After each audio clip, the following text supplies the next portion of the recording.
The only question is how in your face is that moment of uncertainty? So right now, for example, it's very much front and center that every business is dealing with a number of new trends. Deglobalization, for example, is a profound shift in the commercial landscape from 20 years ago. But let's go back to like roughly 2004, 2005. How many retailers in the United States had a mobile marketing strategy? Not one. And yet 10 years later, if you didn't, you were probably fighting for your very existence. So in 2004, sort of this very tranquil moment, the best of times, businesses were just, in some sense, naively believing that they were in a world of certainty, when in fact we were right at the pinnacle of an incredibly important pivot or revolution in how marketing and retail is done in America. So every business leader needs to just be constantly aware that irrespective of what's front and center, you are making decisions under uncertainty. You're going to have to make your best guesses as to where to take your business, and you're going to have to be flexible and willing to pivot as information unfolds in front of you. That's deep. I'm not sure that's all that deep. I think, but I think it's important. I think that there's a one of my colleagues said that he was my partner for years. We worked together for 30 years. And he said, let me tell you what it was like to work with you every day. Go get into a roller coaster and go as fast as you can. And then when you least expect it, you stop and change direction. And what's happening is we're going as fast as we can in the direction in which we think we need to travel. And he goes, and there's many times you snap my neck when you would decide, and rightfully so, that we were going in the wrong direction. Mm-hmm. But I think the important thing is that businesses that commit to a direction of travel and that keep an open mind are businesses that actually have a chance to succeed. Whereas many large businesses find themselves unable to commit at all and end up going nowhere. And I think that is actually how large businesses fail, is they lose the ability to move in a direction. And great businesses do not suffer from sunk cost fallacy. You know, my partners worked at one of the largest global banks, and he's phenomenal. And we were talking once about the biggest difference between Citadel and where he was at. And he goes, look, here's what I struggle with the most. There's no sunk cost here. Where I worked, everyone would sort of try to figure out who to blame for the mistake, mm-hmm. and how to like bury the mistake in a pile of paperwork. Here, it's just like, we screwed that up next.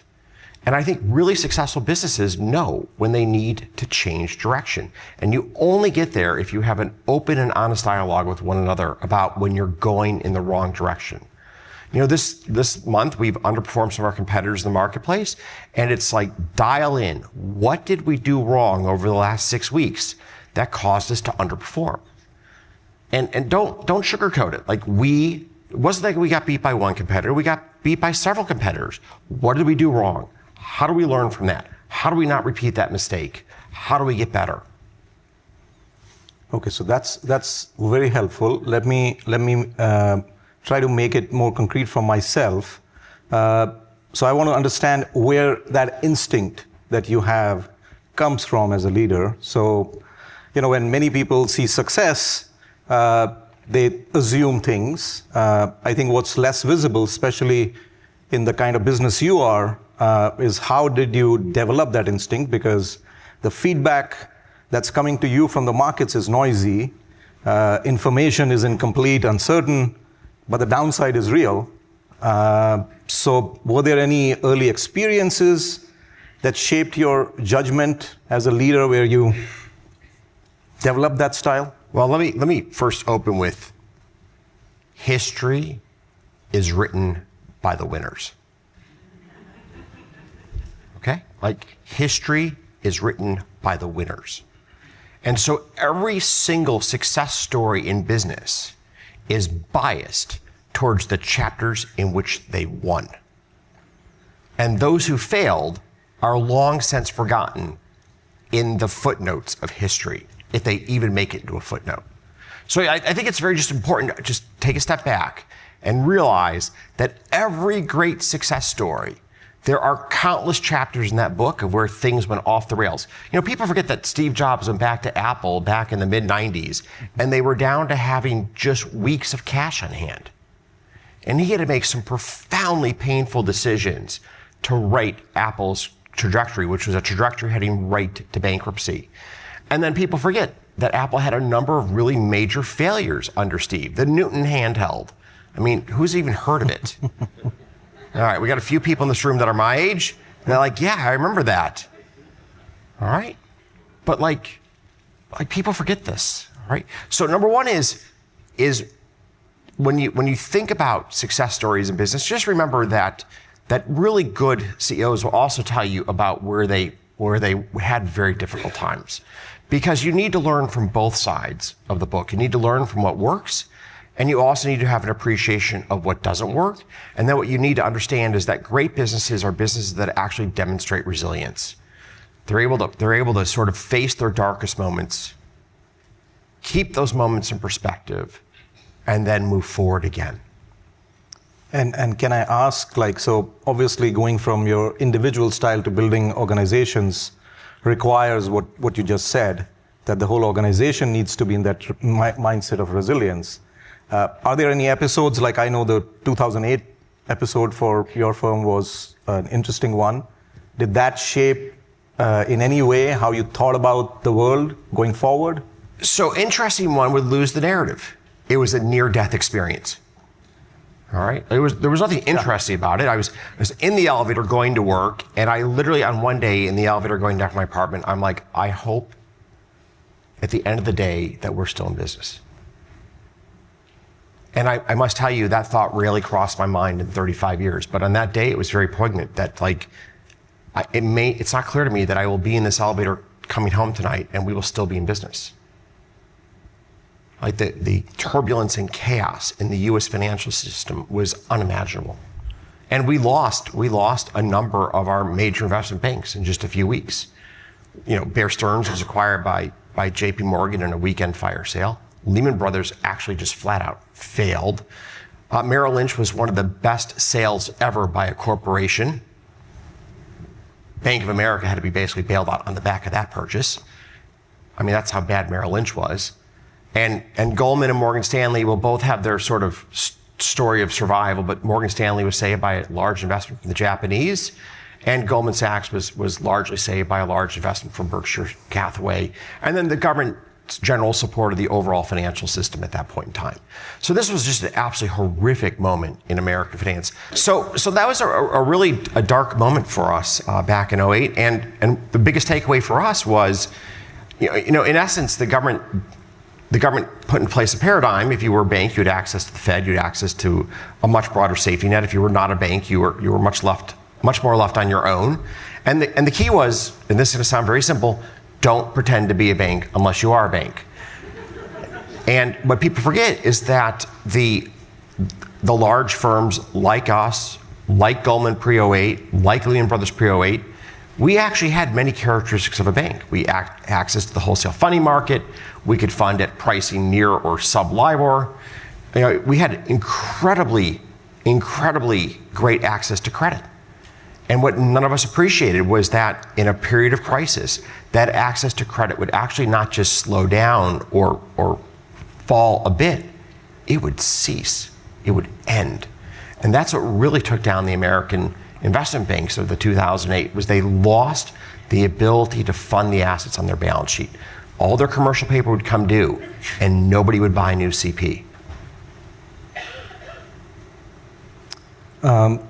What I want to do from some of the things you said is to move to a topic which I think is pretty important, at least in my mind, and we'll see if the audience will agree.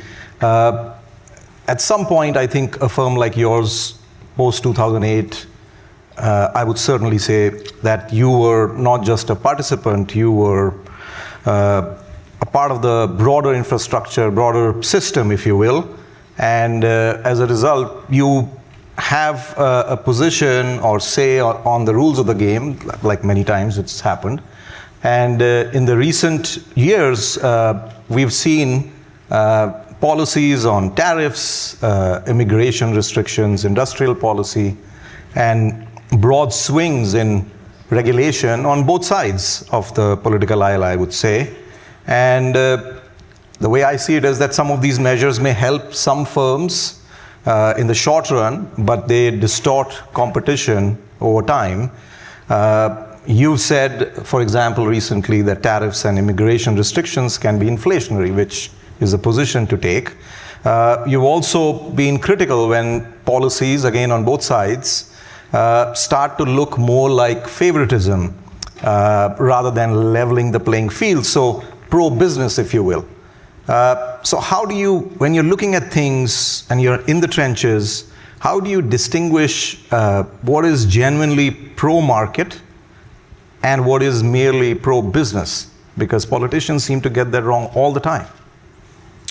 Well, what's interesting is in a world of crony capitalism, many of you who are in this room on merit will actually be the losers. That's just how it works. Like, crony capitalism is a world where you curry favoritism through, frankly, often very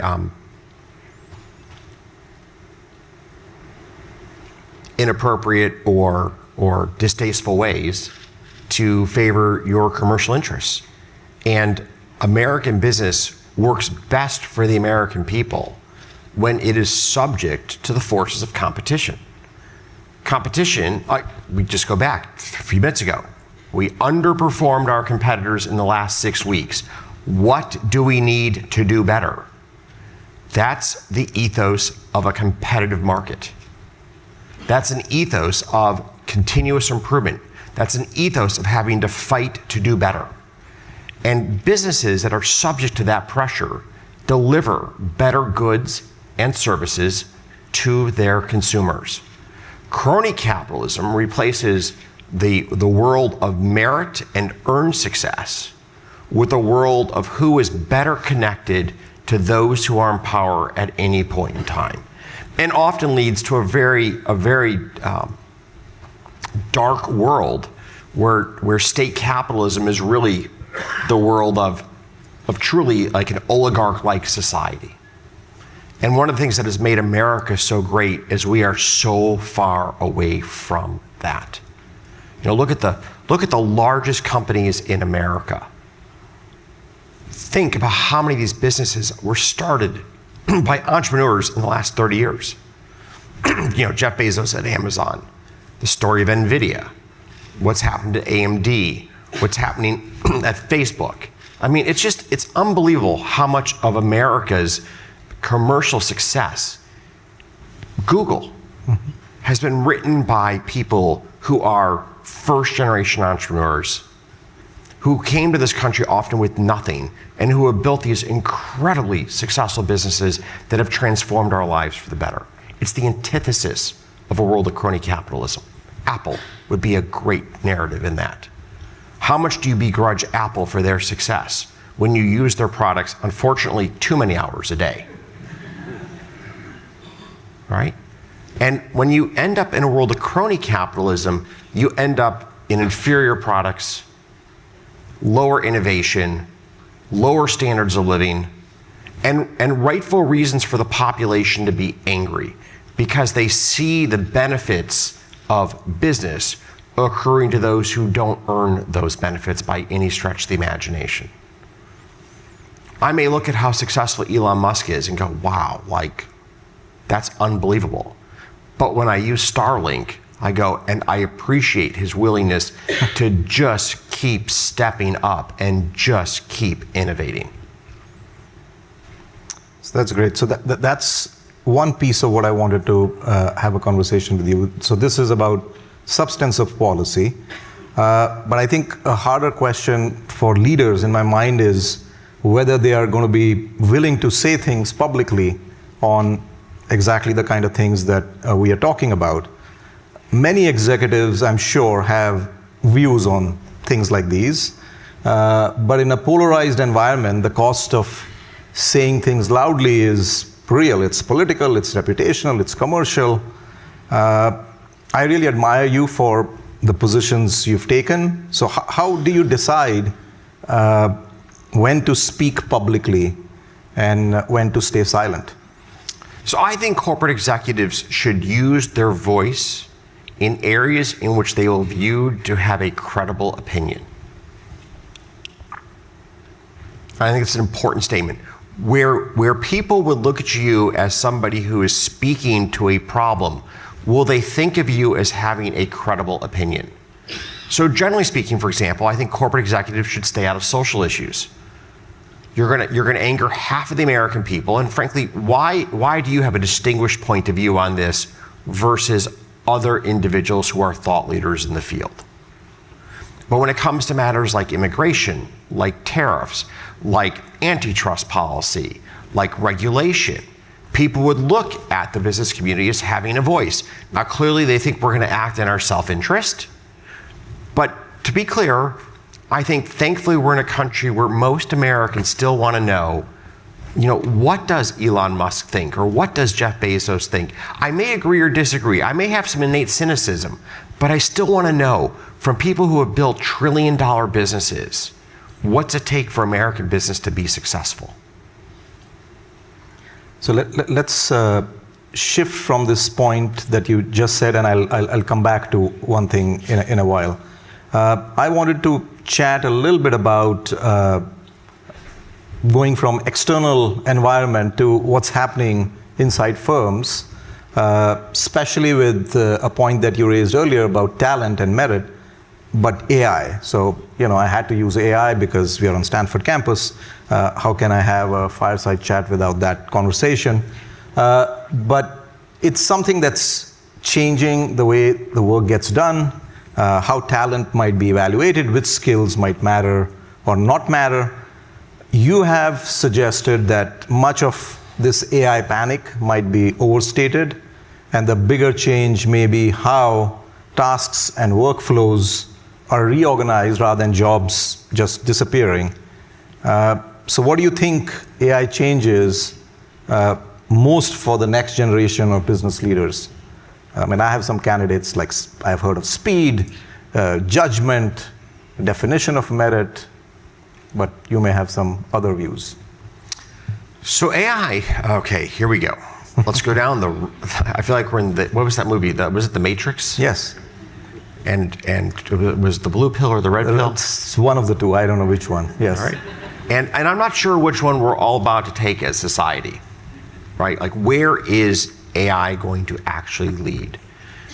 And I was with Neil Ferguson yesterday, and this is like one of those really unsettling conversations. He's talking about the advancements over the decades of humanity. So, for example, the horse and buggy being replaced by the car, and then you sort of know where this narrative is going. And he goes, but the issue here with AI is that in the world of AI, humans, we're the horses. Yeah. And I was like, wow, that's a really depressing way to start the day. So let me just share a few thoughts with you on this. Number one is, in the last few months, there has been a step change function in the productivity of the AI toolkit. It is profoundly more powerful than it was just 9 months ago. And for us at Citadel, that has allowed us to unleash a much broader array of use cases for AI. And it has been really interesting to watch, to be blunt, work that we would usually do with people with masters and PhDs in finance over the course of weeks or months being done by AI agents over the course of hours or days. So these are not mid-tier white-collar jobs. These are like extraordinarily high-skilled jobs being, I'm going to pick a word, being automated by agentic AI. And I got to tell you, I went home one Friday actually fairly depressed by this, because you could just see how this was going to have such a dramatic impact on society. And when you witness it in your own four walls, when you see work that used to be man years of work being done in days or weeks, it's like, wow, like that's the first time I've seen real impact in our four walls. Software engineering, you get a 15 or 20% boost or 25% boost. You just go like, thank God, I can get more software written now. Like there's so much software we need to write. Every step change in productivity is just a win. Like there's no shortage of code we need to write. But when you're seeing really high level research being done by AI engines, it's quite eye-opening. So big picture, everybody in this room is going to be in a world where certain forms of work are going to all of a sudden be done through AI systems that we had not anticipated in the past. And again, this goes back to the earlier points. Not only do companies need to be more flexible and resilient, but our workforce needs to be more flexible and resilient. And in particular, one of the reasons that you came to Stanford was to both learn a body of knowledge, but also to continue to learn how to learn. And that will be forever important over the journey of your career. I tell all of our new hires, you think you just finished business school, you think you just finished college, you think you just finished the journey of learning, you have just started.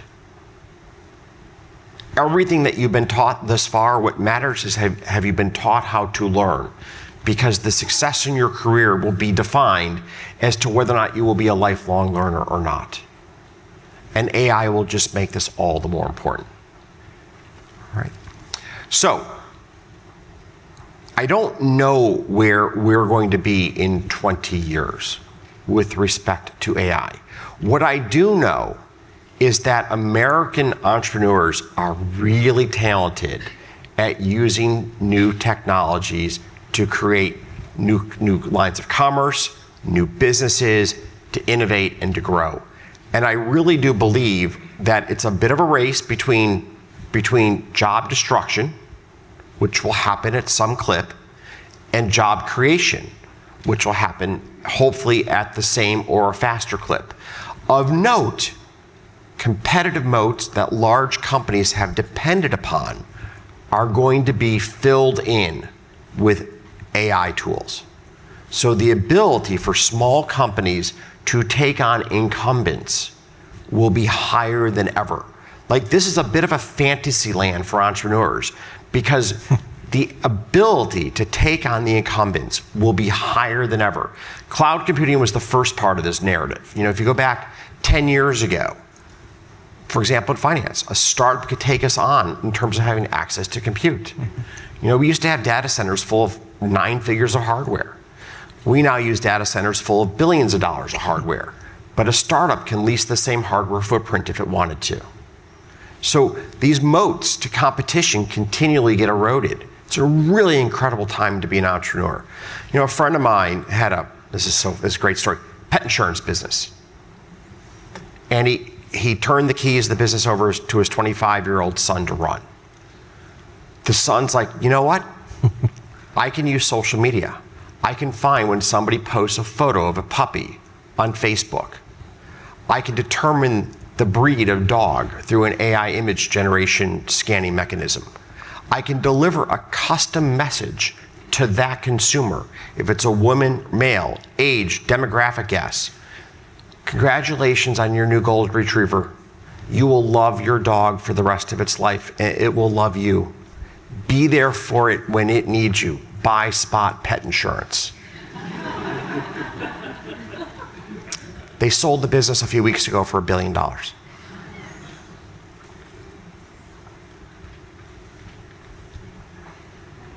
Just keep that in mind. All right? So the point of this is that there are going to be a tremendous number of new companies started around the world, and hopefully disproportionately in America, where people are going to harness AI in completely different ways to create completely different experiences for American consumers. Like here's a fun one.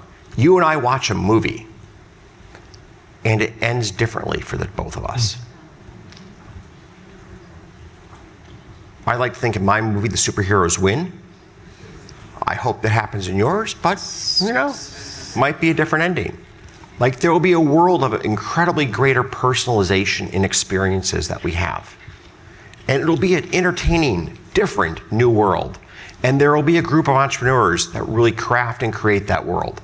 They will be the Elon Musks of the next generation, the Jeff Bezos of the next generation. Some of them are in this room today. And it will be incredible to see what you build over the years to come. So let me connect a few things that you've said, which I agree with, but help me think through this. We need markets, we need competition. Behind that is rules and regulation and other things. We are also living at times, and I think this is over last 20 years probably, that trust in institutions has become really fragile. There are many surveys that show that people are skeptical about how capitalism works, especially for ordinary people. You referenced that earlier. And at the same time, high performance institutions like yours still depend on merit, they depend on discipline and clear standards. We need that for this whole machinery to work. So what gives capitalism and high performance institutions like yours legitimacy with the general public that they start believing in this machinery yet again? I'm at Stanford Business School, right? Yes. Yeah, I'm just making sure. Yes. Yes, this is like Harvard's government department. Anti-government, but yes. So let's take a huge step back. Right? Institutional trust in America has gone into free fall over the last several decades. And it's really painful to watch because honestly, there's few countries in which justice is available to its citizens like there is in America. There's just few countries. Like if you actually had a problem, which countries in the world would you feel confident in the court system that you have a fair shot? Which countries in the world do you think that you will actually enjoy a lifetime of freedom and the opportunity to pursue your dreams? I mean, it's so limited to a handful of Western countries, and the United States, for all of our shortcomings, is still one of the pinnacle stories in the world of individual rights, personal liberty, and freedom. You know, a friend of mine, one of my partners who grew up in mainland China, I think the world of him, you know, topics of freedom and liberty are like very near and dear to him. And he makes the point that this is the last beach in the world that we actually can defend these rights on. Like, this is it. This is the one country in the world. Like, this is the last beachhead and we must protect it. So if we look at the challenges of skepticism over capitalism, I'll sum it up as follows. I was with my children. My son must have been roughly, 10 years old, 11 years old, and there was a photograph of a stadium of people listening to Bernie Sanders. And I said to my son, do you know what this represents? This is 70,000 people who have never been taught history. They do not appreciate how socialism both crushes the souls of humans and deprives people of a meaningful and rich life. Like, they do not appreciate. We have tried this experiment of socialism countless times in the history of mankind around the world over the last 100 years. It always ends in tears. Now, I live in Miami. One of the greatest parts of Miami is the rich Cuban immigrant community.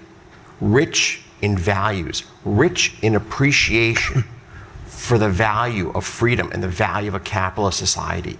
They gave up everything to leave Cuba over the course of the last 60 years, to come to America to live the American dream. They have no interest in socialism. They've seen how it leaves its people destitute and poor. But we need to do a much better job in America K through 12 education and in American higher education, not just to bash socialism, but to inform students about world affairs over the last 100 years and where what different forms of government have been tried, what have been the successes, what have been the setbacks, and even within our own history, what have been our success and our setbacks. But an informed student population will make thoughtful decisions around our economic economy, or the form of our economy. You know, how bad is this state of affairs? And it's hard to imagine this when you're at Stanford. But one of my partners was at a New York public school 2 years ago. And the question was posed to a group of sophomores. To whom did the United States go to war with for our independence? 30 kids, not one answer. And one of the kids finally said, Europe. And he's like, well, okay, we're on the right continent, let's go from there. And then another kid said, was it Germany? And he's like, well, different war, but let's go again. I mean, how do you think you're going to have a functioning democracy? Like, forget capitalism versus socialism. How do you have a functioning democracy when your students are not taught the basics of both your form of government or the history of your country? And this is a problem writ large across the United States. It's not a New York public school system problem. You know, in rough strokes, roughly a quarter of American graduates from high school are proficient in math. Roughly a third are proficient in reading. In Illinois, a couple years ago, there were 53 public schools without a single student at grade level in math. Not one child at grade level in math. So we desperately need to fix our K through 12 education system. And this is not a battle between the states, this is a battle for the very soul of our country. If we can't fix K through 12 education, we will have a populace that will struggle in an AI-empowered world. And an AI-empowered world where we're competing with the best and brightest in Europe, and more importantly in China, in India, in countries that place a real, profound, and deep priority on the importance of education. So let me circle back on something you said and connect with what you've just ended with, which maybe it's a trick question. You know, this where you ended with raises the question of whether leadership should extend beyond the firm itself or the expertise itself. I have seen this in conversation all around the US now, that leadership extends beyond the firm into cities, into institutions, education, civic life. Some of the things you're saying do need strong voices. And yet, at the same time, I think you said that on social issues, leaders should be a bit more careful, if I will. So what responsibilities in the end do you think business leaders have beyond just building great companies, and how or where do you draw the line, given that we are at a moment where we do need the community to rise up, and the community rises up when they see heroes or someone that they can look up to? So on the issue of education, I do think the business community is very aligned on the importance of improving education. I was actually on a panel with Reed Hastings just a few weeks ago, because Miami, we're grappling with, we're gonna have a new superintendent, what's the best process to picking that new superintendent, and then Miami is really embracing competition both between public schools and charter schools, or other various forms of private schools. In rough strokes, it's not quite half, but roughly half of the kids in Miami go to a school different than the public school down the street from their backyard. So they've really tried to embrace, how do we increase competition within the school system in Miami?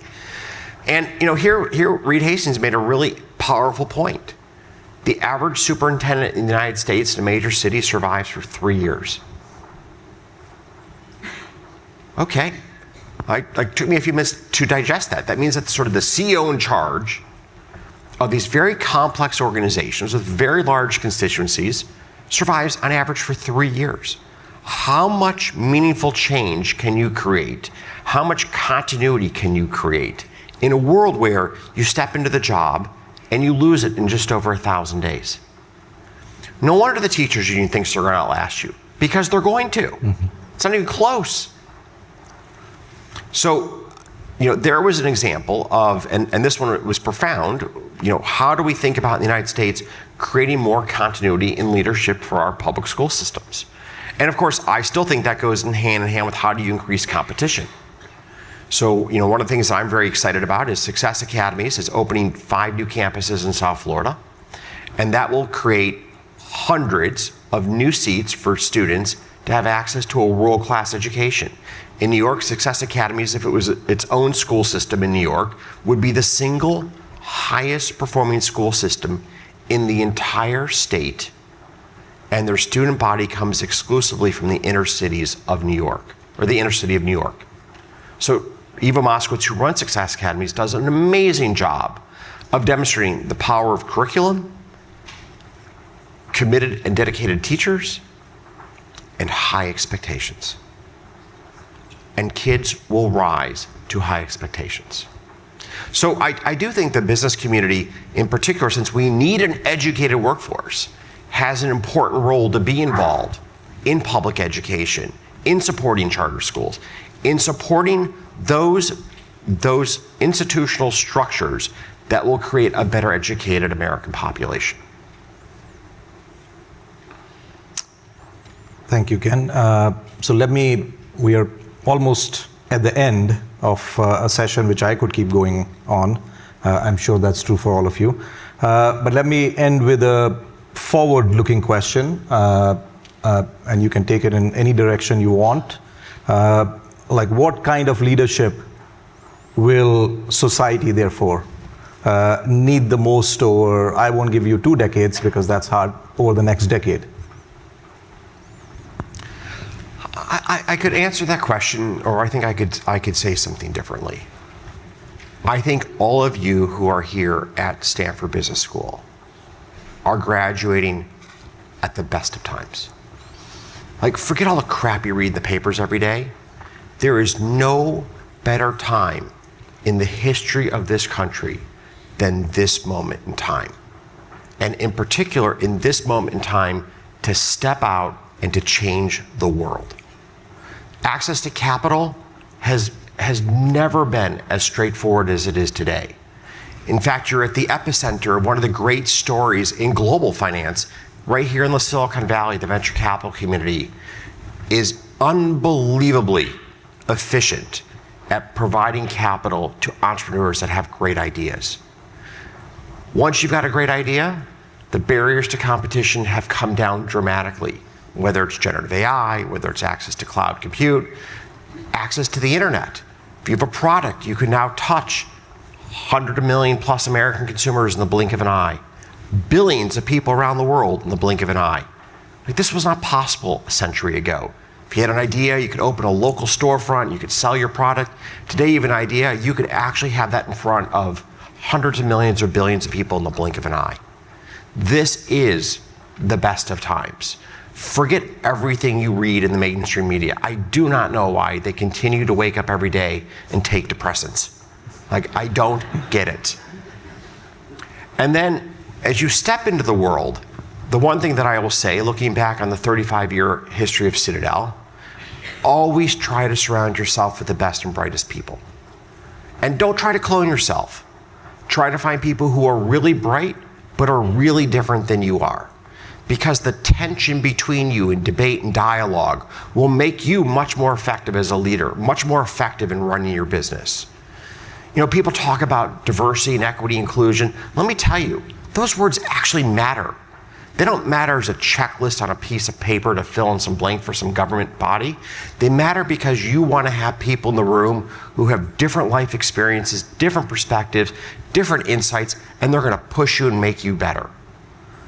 The head of my commodities business grew up in Australia. My co-CIO grew up in Ecuador. The head of my fixed income business grew up in Taiwan. His parents came to America, the parents told the two sons, we will be temporarily poor. And they were dirt poor. And both sons are at least centimillionaires today. That's the American dream. That's the story that you will help write for your firm and for the people that work with you, are dreams like that. So I would like to end on that note instead, because I think it speaks to the opportunity that you have ahead of you. And then as you embrace that opportunity and you walk through life, one of the great things about the United States is our intergenerational spirit of giving back. I remember I was in my 30s in Chicago, and Andy McKenna, who was deeply involved in the success story of McDonald's, took me to lunch, and he said, I understand you've done well in business, you're early in the journey of life, but to be clear, high expectations that you will give back and contribute to this great city. Because what made Chicago great for a century was the business community giving back to the city. We give back our time in different ways, whether it's supporting nonprofits, whether it's being here at Stanford today to speak with you and share my life lessons. And one day you will pay that back to somebody who's 20 or 30 years younger than you are. You will give somebody career advice. I over the years, people give me their cards. They've flown to Chicago just to talk about their careers. I keep in touch with a number of these people. They've never worked at Citadel, and yet they're like family to me. And for the people at Citadel, one of the most important things that I always tell our young graduates is make the most of this experience, but decide if this is where your passion lies. If it doesn't lie here, go somewhere else. Like in life, you will only be great if you're both talented and passionate. If you think you're going to pursue just wealth for the sake of wealth, you'll be profoundly disappointed on the course of that journey. But if the work you do inspires an inner passion and excitement, and you have the gifts that you have, that will be an incredibly powerful force in your life to achieve what you want to achieve. And that intrinsic motivation is far more lasting, far more durable than any form of extrinsic motivation. So find what resonates with you deep in your soul and pursue that with passion. Amit, thank you so much for having the opportunity to be here today. And Ken, you asked me how the movie should end that I like. I like your way of ending it much better than the way I posed it. So thank you for taking us there. Thank you. Really a pleasure.